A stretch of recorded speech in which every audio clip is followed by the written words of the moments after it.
कुमार जी हैं हमारे साथ। प्रवीण जी नमस्कार, सवाल पूछिए अपना। हाँ जी नमस्कार मैडम। हाँ जी मेरा सवाल मैडम ये, मैंने ना TTML के शेयर लिए थे लगभग जी 1.5 साल से ज्यादा हो गया जी, 137 की एवरेज पे भी 240 शेयर के आसपास है। अब काफी डाउन आ गया जी, लगभग अच्छा। आधे से थोड़ा कम है जी। तो क्या करना चाहिए जी? ठीक है, ठीक है, आपको राय दिलवा देते हैं। राजेश जी 136 के भी नीचे आ चुका है ये स्टॉक, और हमने देखा था कि स्टॉक ने तो 170 के भी ऊपर, 200 के पार भी गया था ये स्टॉक, लेकिन उसके बाद से जो ये नीचे गिरना शुरू हुआ है, रिकवर नहीं हो पा रहा है। और जिनकी खरीदारी फिर थोड़ी ऊपरी लेवल पर होगी, सब नुकसान ही झेल रहे हैं स्टॉक में। 77 रुपए पर आ चुका है स्टॉक। अब क्या ये और नीचे जा सकता है, या फिर रिकवरी के आसार दिखाई दे रहे हैं आपको? चार्ट्स पे बने रहना चाहिए इन्हें। अगर स्टॉक का अगर वीकली चार्ट देखे तो 200 वीकली मूविंग एवरेज पे काफी अच्छा बेस बन रहा है।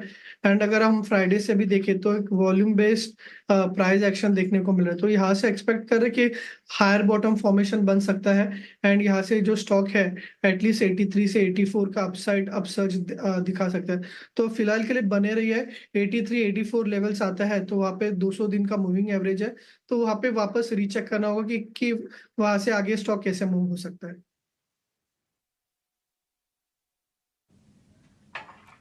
ठीक है, तो ये है नजरिया टाटा टेली पर। सौरभ जी, आप थोड़ा फंडामेंटली बता सकते हैं टाटा टेली आगे के लिए कैसा लग रहा है? मौजूदा स्तर पर क्या, अगर किसी के पास नहीं है तो एंट्री लेने लायक स्टॉक है ये?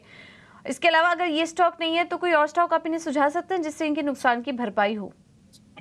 देखिए, मैं समझता हूँ टाटा टेली महाराष्ट्र की अगर हम बैलेंस शीट देखें तो नेगेटिव नेटवर्थ हो चुकी है। तकरीबन 22,000 करोड़ के शायद नेगेटिव रिजर्व्स हैं। कंपनी लॉस मेकिंग है, बिजनेस चल नहीं रहा है। मुझे लगता है कि ना कहीं जो मार्केट में बुल रन था उसमें जब टाटा के सारे स्टॉक्स चल रहे थे तो कहीं ना कहीं ये फैंसी हो गया और उसमें ही चल पड़ा। एक्चुअली जो ऑपरेशनल मैट्रिक्स है और जो फंडामेंटल्स है वो कहीं ना कहीं सपोर्ट नहीं करते, शायद इसीलिए स्टॉक नीचे आ रहा है। मेरी सलाह यहाँ निकलने की रहेगी, अगर आप पैसा भी कहीं पर शिफ्ट करना चाहते हैं तो फार्मा क्षेत्र भी काफी अच्छा लग रहा है। कंपनी जैसे कि नेटको फार्मा, एलेंबिक फार्मा या मे बी मोरपैन लैब, आप यहाँ पर पैसे को शिफ्ट कर सकते हैं।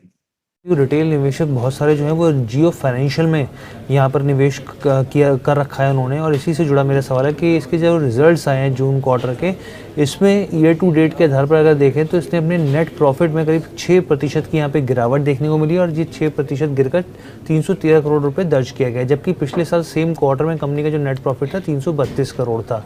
यहाँ पे गिरावट हो गई। रेवेन्यू को देखें, रेवेन्यू फ्रॉम ऑपरेशंस को देखें, साल दर साल के हिसाब से 0.9%, महज 0.9% ये बढ़कर 411 करोड़ रुपये आया है। दूसरी तरफ इंटरेस्ट इनकम को देखें यहाँ पे तो जून क्वार्टर में 162 करोड़ थी, जबकि पिछले साल सेम क्वार्टर में 281 करोड़ थी यहाँ पर।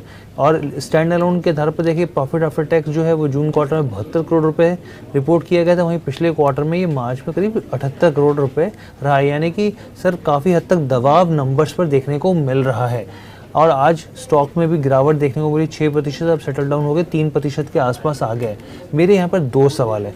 पहला सवाल, सर क्या इस गिरावट में खरीदारी की आपकी सलाह रहेगी? जो निवेशक ने मिस किया या फिर जिन्होंने अभी तक खरीदारी नहीं करी या फिर जो एक्यूमुलेट करना चाहते हैं वो खरीदें इस लेवल पे।